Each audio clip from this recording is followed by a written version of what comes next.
First week, sheriff, I walk out of the car, the guy who picked me up goes, hey, you got to hear us, turns the radio on. Feel bad for the deputy. Lady's running around naked, like out in Casa Grande at a gas station. Somebody calls it in. He gets out there. He's trying to do the right thing. He gets out of his car. He grabs a blanket to cover her up. She jumps in his car and takes off.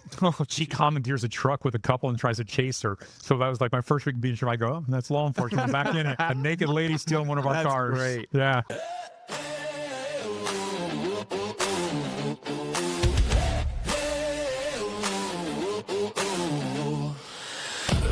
Closer. This is your time. Hit record on. Your crooked lives. What's your story? Hey, say the words out loud. Mike and Scott gonna crack that crowd. What's your story? Hey, turn it up, let's go. Every voice, every scar, every road. What's your story? Mike and Scott.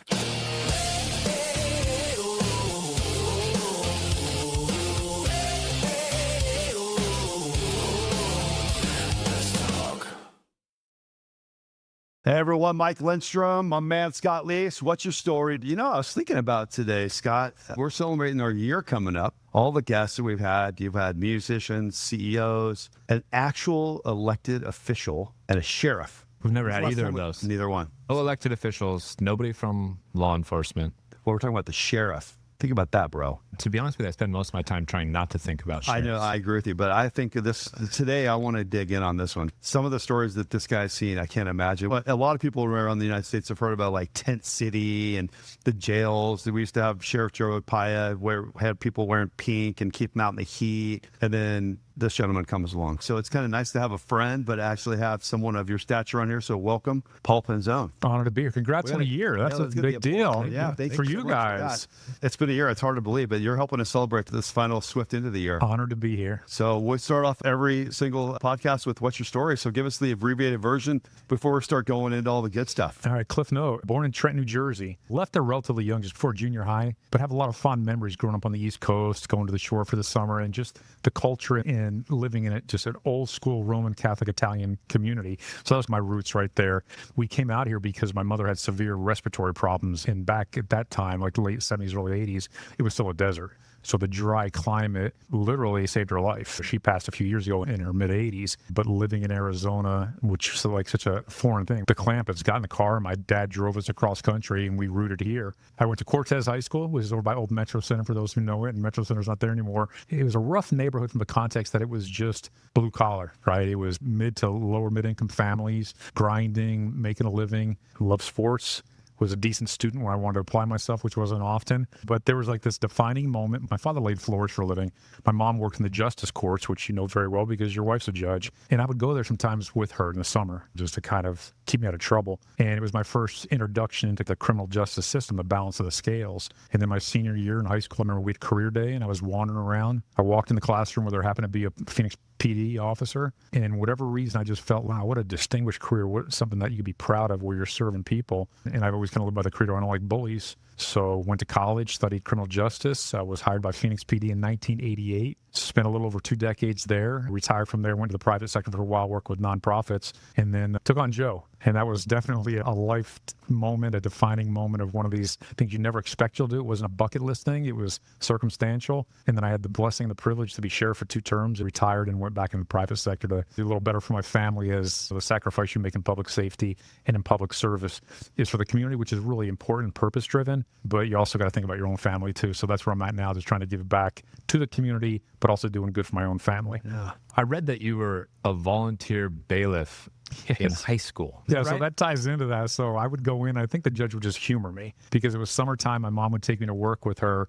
And instead of me just sitting around, the judge was like, here's the docket. And they'd walk me through. You're going to call the names and you're going to walk them in, walk them out. And it was neat that the judge made me feel as though I had real responsibility. You felt like in the you were courtroom. important? Yeah. Yeah. But it also gave me a perspective that I took with me through my career, which was you can get very cynical in law enforcement. Everybody's bad. We're the only ones who are good. You're all guilty. But when you're in the courtroom, you understand the importance of the balance of the scales of why defense attorneys do what they do when they do it right, why prosecutors do what they do when they do it right, and what the outcome should be. And it is, I try to keep it fundamental. Seek the truth and speak the truth. Law enforcement, journalism, and the courts, it's all about finding the truth and revealing that, and whatever the outcome is, it is. Did that job, was that cool amongst your friends who maybe were all working at McDonald's or whatever? I kept under wraps, let's be honest. Hanging out the courts probably didn't resonate that cool, but I don't know that it was really something that talked about with them. It was just one of those things in the family. My mom trying to give me some structure, I think was a blessing, but it was a relatively small window of time. But that seeking of the truth that you're talking about,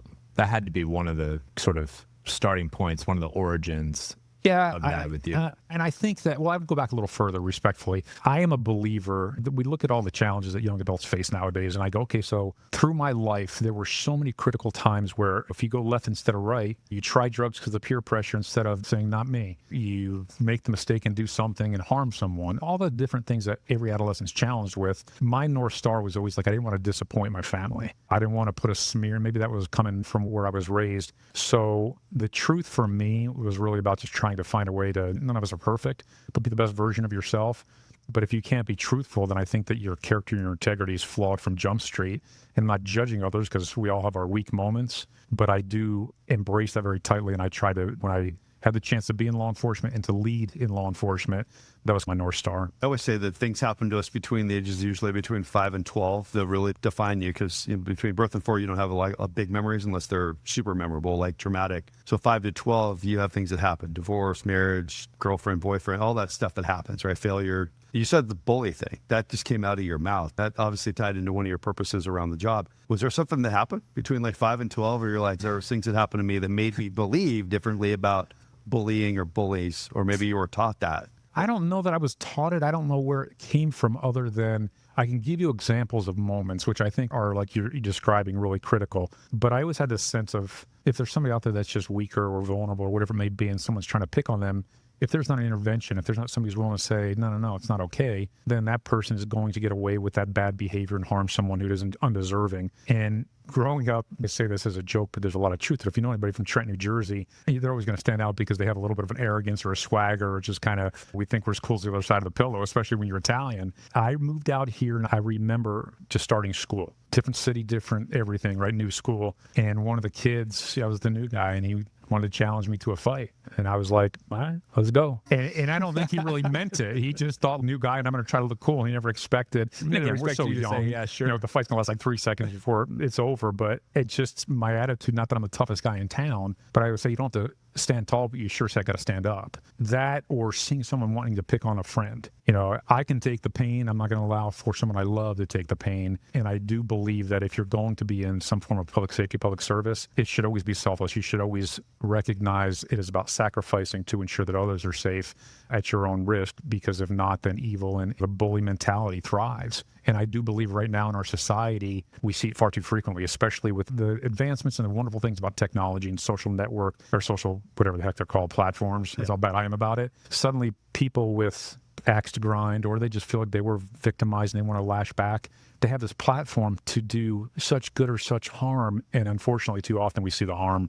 Yeah, going back to taking on Sheriff Joe. Yeah. That's a big deal. There had to be some backdoor meetings when this was all being prepared where you're getting counsel. And they're saying, buddy, this guy's been here forever. What were those discussions like? Were they like, go get him? Are you sure you want to do this? You're putting yourself out there. Walk us through some of those backdoor conversations before you made that decision to throw your hat in the ring. Well, I'll work backwards if it's okay. Yeah. It was like, I always thought there was something wrong with you, but obviously I know there is now, because if you're taking him on, your brain ain't working right. Most people told me there is no way, right? It's snowball chance in hell. I thought that. I'll be honest with you. I thought that when you were one of many, and I would tell you that was my fuel. If somebody was like, oh, great, you're going to do great, I'm like, thanks. But the people are like, no, you can't. I was like, oh, yeah, I can. But as I said, I'm going to start the end and go back to the beginning. I know Joe, and I say publicly to people, we have a unique friendship. Now, it doesn't mean we agree on everything, and obviously I was really very much opposed to the manner in which he did things while he was in office.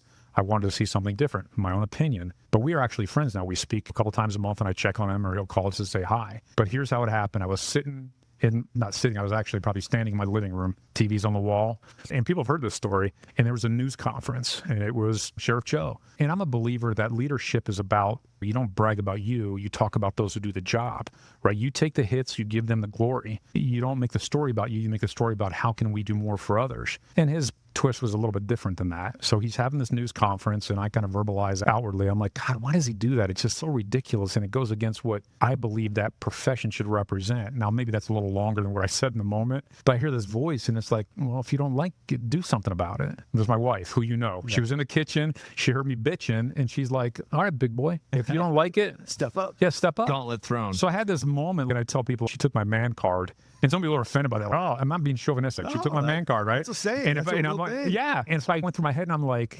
okay, do you not like it? Are you willing to do something about it? If you are willing to do something about it, are you qualified to do the job that you claim you can do better than somebody else? Because it shouldn't be, I don't like you and you're doing it wrong. It should be, I believe it can be done better. Therefore, I'm going to give it my best because I think I can for others. And I kind of went through that exercise, and then I turned to Veronica, and I'm like, you serious? And she's like, yeah, why not? And to her credit, when you run against somebody as big as him, I don't know how familiar you are not having lived here, but dude was bigger than life. He was known internationally, right? And his war chest, when I ran against him, he had $13 million to my one.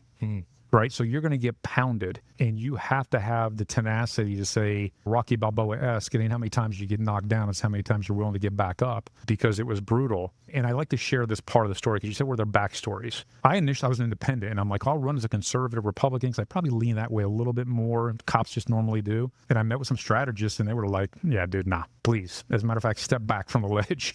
If we support you, first of all, you got no shot. Secondly, his machine will destroy you, us, and everybody else we support. And then the Democratic Party heard that I was considering running, came to me and said, hey, why not on our ticket? So we did have meetings, and we negotiated what that meant. And I said, listen, if you promise to never ask me to endorse anybody for office or to support any legislation outside of law enforcement that I already believe in, then we can have an agreement. But if you think that if I was lucky enough to win, I'm going to do for the Democratic Party what he's done for the Republican Party with the resources of that office, I'm not that guy. We're going to be non-political. We're going to serve the community, and it's going to treat everybody with respect. And they agreed. Now, when I say the endorsement thing, and I apologize if I'm going on, That's good. that to me was one of those truth moments.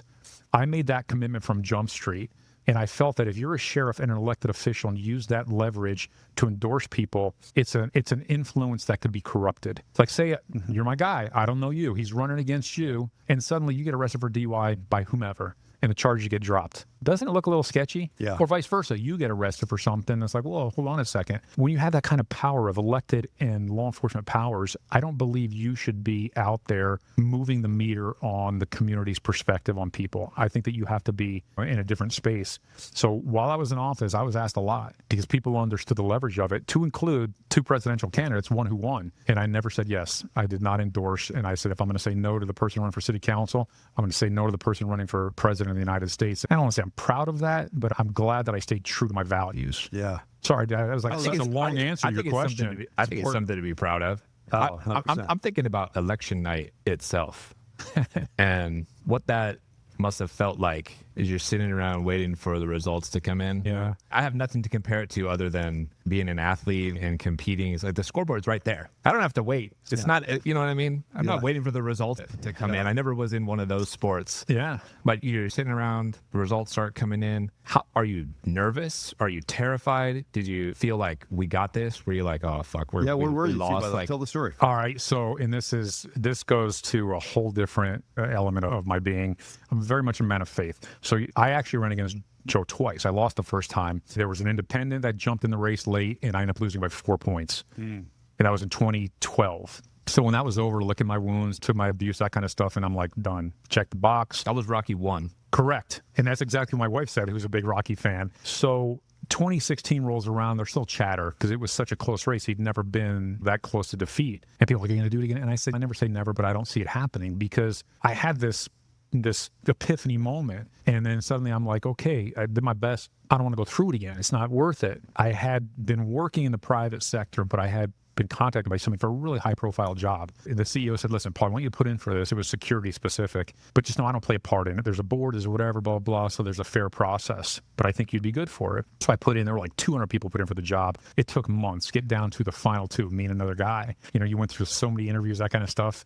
And then I get a phone call. And the phone call came on my birthday, which is the end of March. And it was like 5 o'clock. So on my birthday, I answer the phone. I see the HR person for that company. And I said, listen, if you got bad news, can you call me tomorrow? Because I don't want you to wreck my birthday. And she says, Paul, you know what, I'm so sorry. And the guy they chose was actually somebody who had been with the organization and went to go get more experience and came. I go, no. Good person. Congratulations to him. Thank you for the opportunity. And I was in my bedroom and I kind of sit down. You kind of got that. It's like in sports or something, the kind of the moment after you're like, Yeah.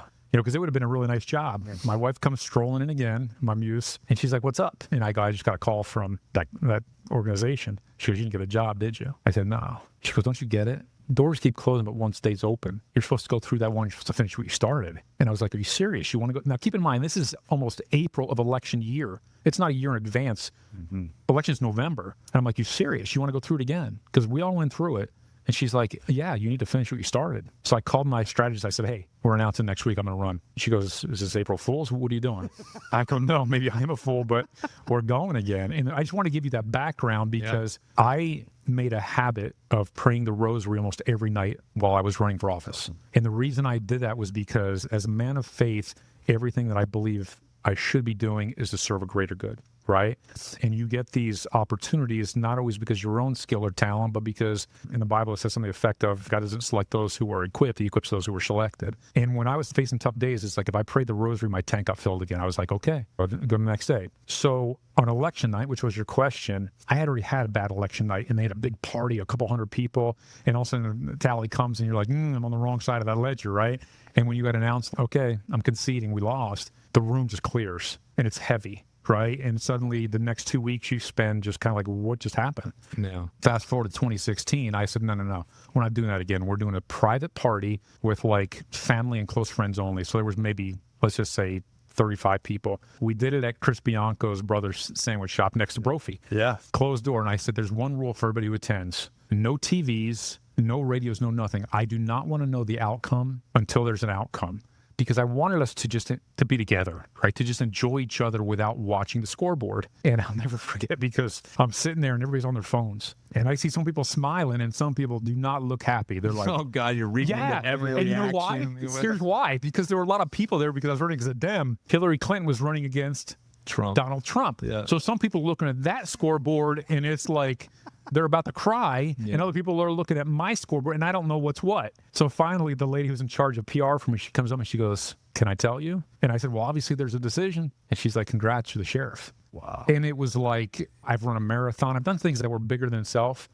And there's this element of it. Sorry about this. There's this element of it where you're caught in this, you're outside yourself surreal moment. And I'm just looking at everybody and they're looking at me through my head. Oh, shit. I'm the sheriff. Do I know what I'm doing? Yeah. Now I have to do the job. Yeah. But then I was like, no, I do. And let's go. Let's get it on. But that moment will stay with me forever because it was such, not just for me, but so many people that were known friends and complete strangers who did the work, who went to every day making calls and putting things on doors. So it was not a one-person task. It was people believing in you. And for me, when I ran the second time, my biggest fear was I don't want to let anybody down twice, right? If I lose again, man, I'm breaking people's hearts. And when I announced, my phone blew up. You got this, you got this, you got this. So coming to that moment of just, Wow. What time was it when you found out? we were the first race they called. And I can't remember when the polls closed, but like say if they close at, 7 or 8, it was probably 9:15 because that's when I put the first numbers out. Okay. And I remember mine was because I won by 13 points. It wasn't close. It was, I mopped them up. Yeah. Mopped you up, Joey. Rocky 2. So did he call you that night? He did. He So did call Tell me me. about that conversation. He's got an old school about him. He understands protocol. He understands respect. He understands the dynamic. So it wasn't a long conversation because you could tell the wind was out of his sails. He'd been the sheriff for 24 years, and it was just, congratulations, Paul. I wish you the best. I hope that you do a good job. And he handled it the right way. And not everybody does. Not everybody understands that kind of respect that when the scoreboard shows up, if you're on the downside of it and you did your best, give credit to the upside, right? Lick your chops, get better, and go back for round 2. But I don't know that in today's world, people understand how to gracefully and respectfully accept defeat and then work harder to overcome it. Excuses, blame, all these other elements are such horrible attributes to a person of character that I believe that you got to take the W's with the L's. Yeah. Because again, when I lost, I called him, I wished him the best, and I did not interfere with him for the next 3 or 4 years. Then you ran major interference on the guy. And there was a little interference going on. So what was the first thing that you had to change? Because all the stuff we always heard about, the pink jumpsuits, the tent city, did you have an initiative like, hey, that's the old school, there's the new school? What was the thing that you kind of latched onto that's going to be, this is the Paul Penzone way forward? What was that? Culture. And the culture was, we're not here to entertain. People want you to be fundamentally sound in law enforcement. And there's a lot of reality shows about cops and everything else. Fine, so be it. But I believe law enforcement should be like officials in sports events. You go watch a basketball game. If that official's blowing their whistle all the time and just out of control, like they're the focal point of the game, you don't enjoy the experience. But when they're really good, they manage it. They make the calls when they need to, but they don't make themselves the center of attention.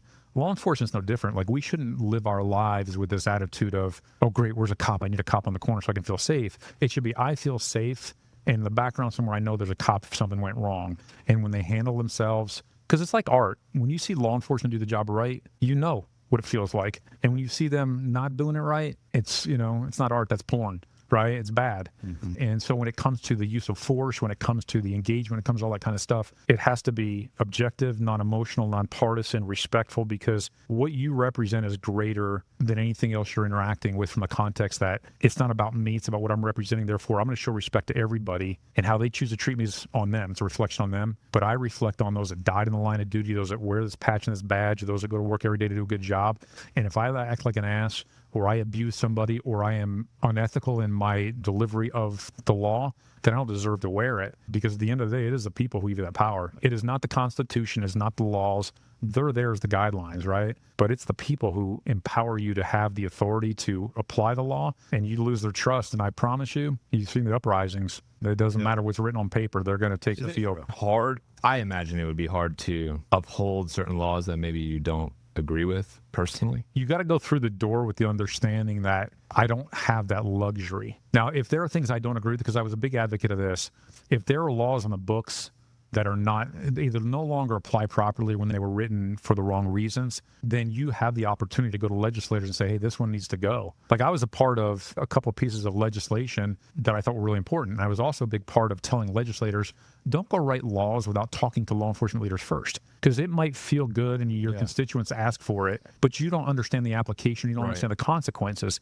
So let's have a thoughtful conversation, and you can disagree with when we're done, right? And you can go write it anyway. But at least go to those that are responsible for it to get input as to how it should be applied, or if it's necessary. Because quite frankly, there are so many laws in the books that have no place anymore or aren't applied properly. And at the same time, the law is one of the most important elements that we have to ensure that freedom and order are balanced. Back to the court days, right? Yeah. There's a balance. We're a free nation, but we sacrifice some freedoms to have order, right? And we understand in order that we have to bite our lip on some things and to ensure that we're protecting freedoms, because that's got to be first. That's starting to feel a little bit scary, I think, for some people. Yeah. With cameras everywhere. Right, I can't remember which city, but somebody ran. No, Pinal County, the sheriff. I texted around and ripped all the cameras down. This just happened in the valley. Yeah, I don't know, because I don't live here. The Pinal County sheriff, I know Ross. He's a good guy. He was one of the first to say, "No, I don't like this. It's invasive," and pulled him down. I just texted him the other day saying, "You're doing a good job," because it is. It's Big Brother is not a good thing. Accountability is. But doesn't it feel like we're headed towards a direction of Big Brother? We're there. We're not headed. Yeah. It's like in the rear view mirror now. How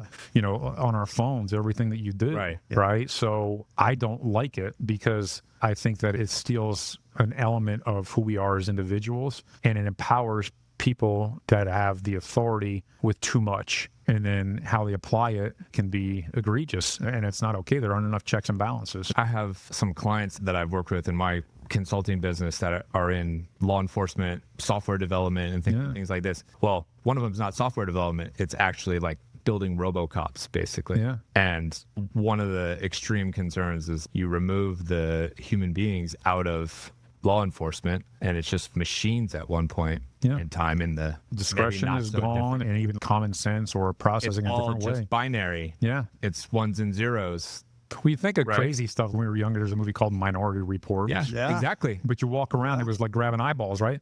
we're We're there. not that far away from We're that. there. Yeah. You know, so the idea that we'll go, it's a safer society. Again, the freedom and order has got to have a balance to it. And once you get to the point where the order is so much structure that there are no longer true freedoms to be an individual and the interpretation of law and how it's applied, we lose who we are as a nation. We left another country because of too much control. Yeah. Right. And that's how we started. Well, I have a question about this. Getting deep in here, boys. I didn't expect this. this. Yeah, this is good. This is going to go a little deeper. It's my rebellious nature. That's what's I coming can out. sense that. I get it, man. When you think about executing an everyday stop, for example, just everyday things now that we see on Instagram, you start scrolling, you'll see all these horrible, good stories and bad stories. More bad than good too much. But yeah. But you have cameras are everywhere, like cell phones. Everyone's taking, instead of jumping in and helping people, they're just watching people suffer or struggle or whatever, which blows my mind.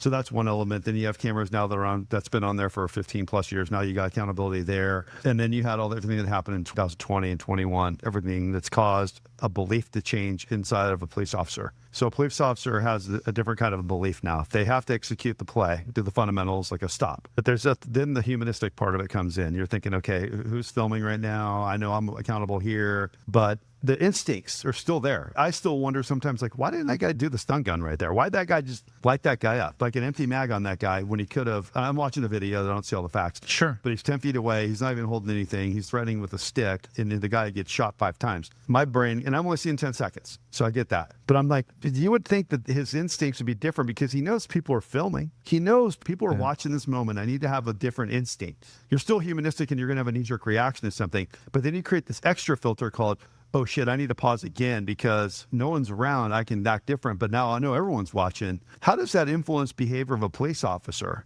or not? And then how do you reconcile that? Because you know everybody's watching, but yet at the same time, you have to do what you're paid to do. So there was a time where you weren't sure if anybody's watching, but you should always behave as though it's going to end up on the front page, right? Every profession has its good and bad. And I don't mean good and bad just by behavior as far as character.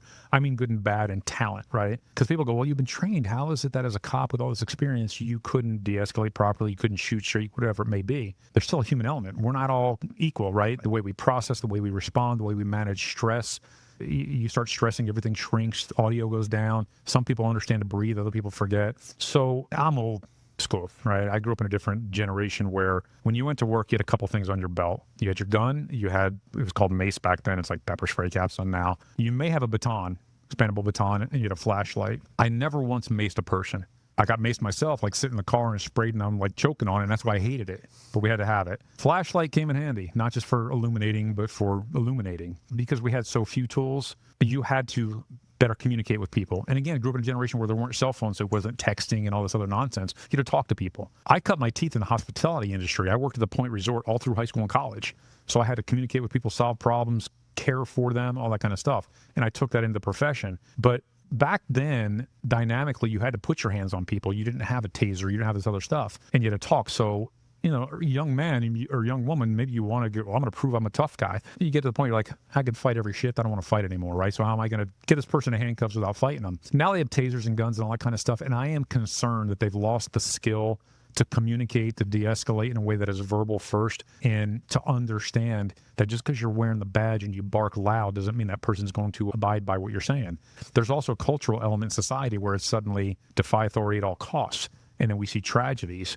So I think we need to look at potentially reinventing law enforcement on what the skill set is, how it's applied, because there's a lot of social elements to it now. There's a lot of different dynamics now, but the training is still very similar to that it was 20 years ago. So my fear is that they're too dependent on their tools and not dependent enough on their own skill set to manage energy in a situation for a best outcome. Yeah, I'm just blown away that some people just go right to immediate force when that could happen. Well, I was surprised. Tasers are a great tool when applied properly, but I'm surprised how commonplace it is now to suddenly just go to that right away. Like nobody wants to go hands-on. Okay, so be it. You might be on the downside of that. But physical engagement is unfortunately a part of the profession. And being able to mitigate a threat with doing minimal harm should be the objective. Like I used to preach to my guys, because you asked me earlier, what did I change first? And I said culture, because I didn't want us to be for show. I want us to be for effectiveness. And I would preach the use of deadly force is not a choice. It's the lack of a choice. Meaning every other viable option is not going to work. And it's that person's actions that mean that I have no other choice but to use deadly force. Does that make sense? What I'm trying to, Oh, yeah, because if you think to yourself, if this guy goes left, I'm going to drop him, then you've made the choice that you're going to use deadly force versus that person's actions there put myself or someone else in deadly harm. And that gives me no choice but to end it that way. Yeah. Yeah. How hard, I'm sitting here thinking to myself, God, my job is easy. How hard has it been to shift from 30 years of that world where you're having to make those kinds of decisions to, I guess you call it civilian life? Consulting. Yeah. Has it been really hard? Do you find yourself missing some of the dopamine hits? The action. Of the adrenaline? I got my fill, so I don't know if I got any dopamine left. Are you happy to be away I'm from thankful. I'm thankful in all contexts. Like the privilege of having been sheriff and being in law enforcement and by the grace of God coming out unscathed, I realized how lucky I was to have experienced it. And I don't, like, when people say, why did you retire? I don't want to say that I didn't want to get greedy, but I don't want to be defined by having been the sheriff. And I think if you stay too long in any position with that type of authority, it becomes you, it absorbs you. And is the transition hard? It has its challenges, but I worked at undercover narcotics for a long time, for about 6-7 years. And I remember I'd worked streets and then I went to a federal task force with DEA. And while I was DEA, they put you through a 2-week school. And one of the instructors was a psychologist or psychiatrist. And he talked about identity. And he said, every profession gets attached, their identity gets attached to the work that they do, right? Professional athletes, podcasters, whatever it may be, it starts to define you. Law enforcement might be one of the worst offenders, though, because of the authority you're given and the uniform, the attention you garner, everything else. So when you go home, even if you're taking off the uniform, it's hard to take off the role. Then you go to a role like undercover work, and it's even more magnified, like, oh, you're Serpico, for those old enough to remember, right? And I remember him saying, now imagine you sustain an injury and you can't do the job anymore. The organization downsizes and you get reassigned to write traffic tickets. There's a cutback and you get laid off. If you defined yourself by what you didn't control, then you will lose your identity. But if you define yourself by your family, your friends, your hobbies, the things that are actually who you are, and you take pride in your job, but you keep them sole and separate, you'll always be able to hold on to your identity. And it stuck with me. Like everything that, even when I was sheriff, people would say, I go, Paul, I happen to be the sheriff, but thank you. You know, I think it kept me grounded. And the other thing was I did. Lord, what path am I supposed to be on for you? If today it's sheriff and tomorrow it's, my wife owns a hair salon. She volunteers so much. She went to Circle the City, people that are underinsured, uninsured, that get health care, that are homeless. She takes her whole team there and they do haircuts and makeovers for these people that are struggling. And you know what I've done? Swept the floor. Wow. And I will tell you that gives me as much pride listening to people and their stories and being loved on to some extent as being, oh, there's a sheriff. You know, you got to just stay humble. Yeah. So family faith is obviously important to you. I know that because I but talk a little bit about that now. It got you through it and you're there, you survived. It's not an easy job. And not only the execution of it, people may not like you or not. I like that people don't like me because it's always nice to know where you stand. If everybody likes you, you're probably not doing anything because you're not pissing anybody off for standing for something, right? Well, you got through it. I see you around town with this. Like people say I look younger. You didn't say that yet, but other people have said that. You look more relaxed. I saw him like in uniform accepting awards with some of the nonprofits that we've been involved with. You look way more relaxed. That's no doubt about that. But family and faith, obviously, that's what's got you through it. And you talk about praying the rosary in office and going up to it. Tell them about the family when you were in this dangerous position. They were all in on it. Talk a little about the family and the faith part and how that got you through and what that Our is. boys are grown men. They're not little kids who don't realize what's going on. They're 33 and 40. So when you're going through that, they see the news, they feel the pain, they experience all that kind of stuff. So it really is, you can bow up your chest and be like, oh, I got this, don't worry about it. And you do. But if you don't have people behind you that are there for you during the dark times, you're not going to get through it. So you're right. I had a detail because there were threats and things like that. It was just nature of the job. But Sundays were our day. It was no detail, no nothing. We're going to church.